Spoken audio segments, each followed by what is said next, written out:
काफ league पे तनकीद की जाती है कि 10 लोगों की पार्टी है और इन्होंने बाकायदा तौर पे पीटीआई की गवर्नमेंट को ब्लैकमेल किया। पीटीआई के कुछ लोग, उनकी तरफ से ऐसी स्टेटमेंट्स भी आती रही हैं। ये अल्लाह की कुदरत है। 11 वोटों वालों को अल्लाह ने नवाज दिया है और 170 वोटों वाले फिर रहे हैं। हम सारा कुछ तो इधर ही घूम रहा है ना, हमारी जमात मुस्लिम लीग के पीछे सारा कुछ चल रहा है ना। काफ लीग की सियासत को किस तरह देख रहे हैं आप? क्योंकि कल हुसैन इलाही की हमने ट्वीट देखी, उन्होंने की कि हम जो है अलहदगी इख्तियार कर रहे हैं, तो मोनस ने भी उसको इंडोर्स किया। सो उसके ऊपर आप क्या देख रहे हैं, क्या फ्यूचर होगा काफ लीग का? नहीं, उसमें देखें असल में वो शहबाज शरीफ साहब चूँकि समझते हैं कि सिर्फ 2 वोटों से उनकी हुकूमत कायम है। एक तारिक बशीर चीमा साहब जो हमारे जनरल सेक्रेटरी हैं, एक वो सालक है शुजा साहब का बेटा। अब उसको ये घुमाते रहते हैं, रोज़ उनके पास चले जाते हैं, कभी उनको बुला लेते हैं और बस इन चक्करों में लगे रहते हैं। और पहले तो उनको अपनी सर्वाइवल जो है वो बड़ी मुश्किल नज़र आ रही है। देखें बाहर क्या निकल के कहेंगे कि हमने जो बिजली है उसका क्या हुआ है, गैस का क्या हुआ है, और फिर जो सबसे बढ़ के डीज़ल जो है, और जो आपका किसान है वो तो रुल गया है। वो कहता है जी कि मैं कहाँ से खाद भी नहीं दे रहे, सब्सिडाइज भी नहीं कर रहे, और जो डीज़ल के पंप चलते हैं पानी के, वो तो नहीं चल रहे।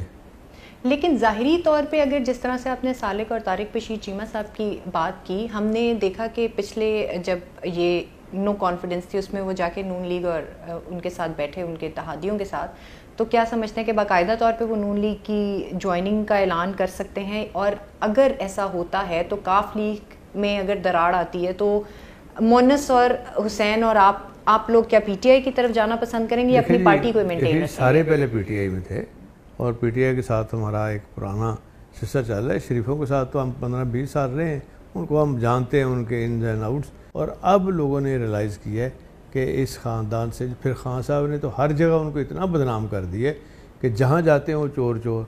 सो आप देख रहे हैं फ्यूचर में कि काफ लीग जो है वो उसी तरह से कायम व दायम रहेगी, हालांकि ये रिफ्ट के बावजूद भी? अपने इलाके में शहबाज शरीफ ने हमारे इलाके में 15 साल से काम नहीं किया था। अब जब काम हुआ है ना तो वो बहुत रियलाइज़ कर रहे हैं कि ये वाकई हमारी गलती थी, हमें इनका साथ नहीं छोड़ना चाहिए था। कम से कम ये आए हैं तो हमें मिला। और ख़ास तौर पे देहातों के अंदर जो सड़कें और खुशहाली है, ये वो ख़वातीन भी कहती हैं हमने वोट नहीं देने देना किसी और को, सिर्फ पीटीआई और काफ लीग के साथ मिल के हम दें। Let's come and join us as we are committed to lifelong learning in a caring environment. State-of-the-art building.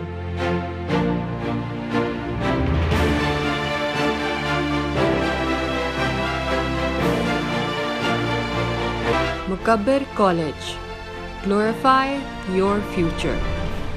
ये बताइएगा 2018 में मोनस इलाही को आपने कहा वजारत के लिए आगे आए, इमरान खान की तरफ से इनकार आया था उसके ऊपर, तो क्या अब आइंदा फ्यूचर में जब कभी अगर आप लोगों की कोलिजन होती है और पार्टी हुकूमत में आती है तो तब भी कुछ बेहतरी की तरफ जाएगी? खान साहब ने उसके बाद बना दिया था ना, आपको पता है, वो उनके पास वाटर रिसोर्सेज और वाटर का था सारा पूरा वापडा का, तो उसके वो इंचार्ज भी रहे हैं, मिनिस्टर रहे हैं, तो वो कोई ऐसी बात नहीं, मिनिस्ट्री तो थी ना उनकी। लेकिन वो हमने सुना था कि शायद सालिक और उनकी फैमिली की तरफ से आया था कि वो नहीं, सालिक का क्या ताल्लुक है?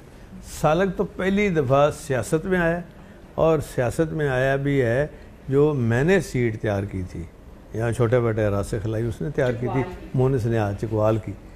तो वो तो ढूंढ रहे हैं इसको कि हमने इसका आना है, तो इसको हमने पूछना है कि आप तुम क्या कर रहे हो, ये नहीं हो सकता। तो चौधरी शुजात हुसैन साहब से आपकी मुलाकात और बातचीत हुई है? ये जो मामलात अभी चल रहे हैं कि किस तरह से सॉर्ट आउट करना है? बात हुई है और बात की है, और उसमें वो कहते हैं जी हमने कोई ऐसी कमिटमेंट नहीं की है कि जो एम्बैरसिंग होगी, और हम बिल्कुल इंशाल्लाह ये सही होगा। और आप देखेंगे कि पार्टी हमारी बिल्कुल मुतहिद है, और जो असल इनको अब पता चल गया है, नवाज शरीफ और मरियम बीबी को पता चल गया है कि हमारा सबसे ज़्यादा नुकसान जो है ये जरदारी साहब की जो पॉलिटिक्स है उसकी वजह से तबाही हुई है उनकी पार्टी में और उनके रैंक्स में, और अब उनको घसीटा जा रहा है ये कहता था ना मैं इनको घसीटूँगा। अब सही में जरदारी साहब शहबाज शरीफ को घसीट रहे हैं कि अब करो ना, ज़रा करके दिखाओ, तुम बिजली को नीचे ला के दिखाओ, अब ला के दिखाओ डीजल पेट्रोल को, अब ला के दिखाओ को किसानों को कुछ भी नहीं तुम दे रहे। तो यानी कि आप ये कह रहे हैं कि जरदारी साहब ने टेक्निकली इनको यहाँ पे लाके खड़ा किया है? खड़ा नहीं किया, इनको लावारिस कर दिया है।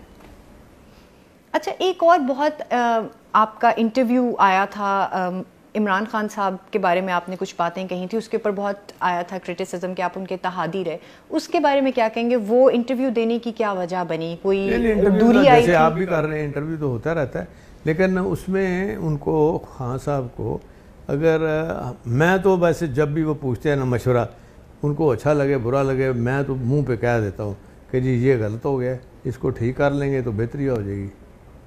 तो कहना चाहिए ना, अगर आप सही सच्चे इसके दोस्त हैं, इत्तेहादी हैं, साथ साथ सपोर्ट करने का ये मकसद नहीं है कि हम सारे बिके हुए हैं और बिल्कुल जी हजूर हो गए हैं, हमने मुलाजमत इख्तियार कर लिए।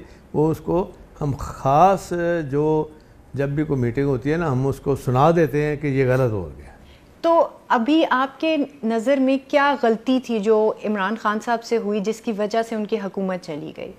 देखें, उसमें आप अंदाज़ा करें कि 2018 से पहले तो खान साहब का कोई वजूद नहीं था और उनका शौक़ था सिर्फ, और जब वो बने हैं वो मार्जिन तो नहीं था ना, कोई 7 वोटों का मार्जिन था, पंजाब में तो वो भी नहीं था, हमारे वोट थे वो 11। तो अब ये बंदे को नहीं भूलना चाहिए कि किसी का एहसान जो है ना, अल्लाह ताला भी कहता है कि एहसान फरामोश को अल्लाह पसंद नहीं करता, एहसान मानना चाहिए, और एहसान मानते हुए फिर आप अल्लाह से मांगें, उसमें कामयाबी होती है। और आप देखेंगे कि ये कामयाब होंगे इमरान खान साहब, इसमें कोई डाउट नहीं है। अच्छा, ये बताइएगा कि 20 को ज़िमनी इलेक्शन होने जा रहे हैं, सो उस पे आप क्या देख रहे हैं? वो जो 20 सीटें थी पीटीआई की, अब वो क्या वाकई पीटीआई को मिल सकेंगी? क्योंकि नून लीग तो ये क्लेम करी है कि उसमें से आधी से ज़्यादा सीटें हम लेने में आगे कामयाब होंगे, हुकूमत भी उनकी है। सो आप क्या समझते हैं कि क्या होगा? देखिए जी, उनकी सोच है ना कि हम ये कर लेंगे वो कर लेंगे, कहाँ से लेंगे वोट? वोटों का तो हाल है, खान साहब खुद जा रहे हैं। अब प्रोग्राम ये बना है उनका कि एक एक हल्के में खुद जाएंगे और लोगों को कहेंगे जो ये है मुल्क दुश्मन लोटे, इनको आपने वोट नहीं देना। लेकिन खान साहब तो हमने देखा वो पेशावर से अभी बनीगल आए हैं, उनकी सिक्योरिटी के मामलात पे भी उन्होंने खुद भी कहा कि मेरी जा रहे हैं ना, वो तो अपना उन्होंने ऐलान भी कर दिया है कि भाई हमारा इलेक्शन है, हम बाकी जो धरने वाली पॉलिटिक्स है वो इसके बाद होगी। अच्छा, मतलब धरने का फैसला जो है वो भी मौखर हो चुका है। सो वो कब तक होगी? कोई और मजीद मामलात अगर पेचीदा होते हैं तो तब धरना दिया जाएगा या क्या होगा उस पर? उसमें देखिए जी, उसमें पहले तो ये था कि इनका ख्याल था कि शायद इलेक्शन नहीं लड़ रहे, और क्योंकि इनको ये प्रॉब्लम है कि इनके अपने वहाँ कैंडिडेट है, अगर उनको नहीं देते तो फिर ये मुसीबत पड़ेगी, और वो तो इनको पड़नी है, क्योंकि वो फिर मुकाबला तो करेंगे ना, वोट तो इनके ख़राब होंगे। कुछ ऐसी भी खबरें आ रही थी कि जरदारी साहब के और आपकी मामलात जो हैं वो तय पा गए स्पीकरशिप के लिए पंजाब में। सो कुछ ऐसा है या क्या? कोई मामलात उनके साथ क्या तय पाने हैं? वो ऐसा आ रहा था कि आपको स्पीकर रहने दिया जाए और आप इसी सीट पे जो है वो काम क्या कमाल किया। पहले मेरे खिलाफ उन्होंने मेरे खिलाफ वोट ऑफ नो कॉन्फिडेंस कर चुके हैं, तो वो फेल हो चुका है, तो अब तो स्पीकर के पास है ना एजेंडे के ऊपर, तो कुछ ज़रूरी है वो मैं लगाऊं? क्यों लगाऊं? पड़ा रहेगा, और थोड़े काम है करने के। तो बजट इजलास है, ये पहले बंदे तो पूरे करें, इनका बजट ही फेल हो जाना है। तो आप सूबे के लिए क्या खुद उनके साथ बैठने को तैयार नहीं है? नहीं, हमने किस चीज़ के ऊपर बैठ रहे हैं तो वो इमरान खान साहब के साथ बैठे ना। अगर इमरान खान साहब के साथ वो बैठ जाते हैं तो आप तैयार होंगे? इमरान खान साहब से रोज़ मिलते गाते हैं, वो कहते हैं तुम पहले इलेक्शन अनाउंस करो, मैं चोरों के साथ कैसे बैठूं? नवंबर भी आने वाला है जिसमें चीफ ऑफ आर्मी स्टाफ की तकर्री होती है। इस्टेब्लिशमेंट की इन्वॉल्वमेंट की पॉलिटिक्स में बहुत बात रही है पाकिस्तान की। आप क्या समझते हैं कि चीज़ें तब्दीली की तरफ जाएंगी और क्या इस्टेब्लिशमेंट न्यूट्रल हो सकेगी जिस तरह से इमरान खान साहब भी इस बारे में कहते हैं? जी, तब्दीली के हवाले से भी जाएगी और तब्दीली भी होगी, लेकिन कोई निज़ाम बेहतर बनेगा। इस तरह का जो निज़ाम है ना, ये तो पाकिस्तान को कोई नहीं लेके गया। इक़्तिसादी तौर पे भी कमज़ोर हुआ है, अखलाकी तौर पे भी कमज़ोर हुआ है, माशी तौर पे भी कमज़ोर हुआ है।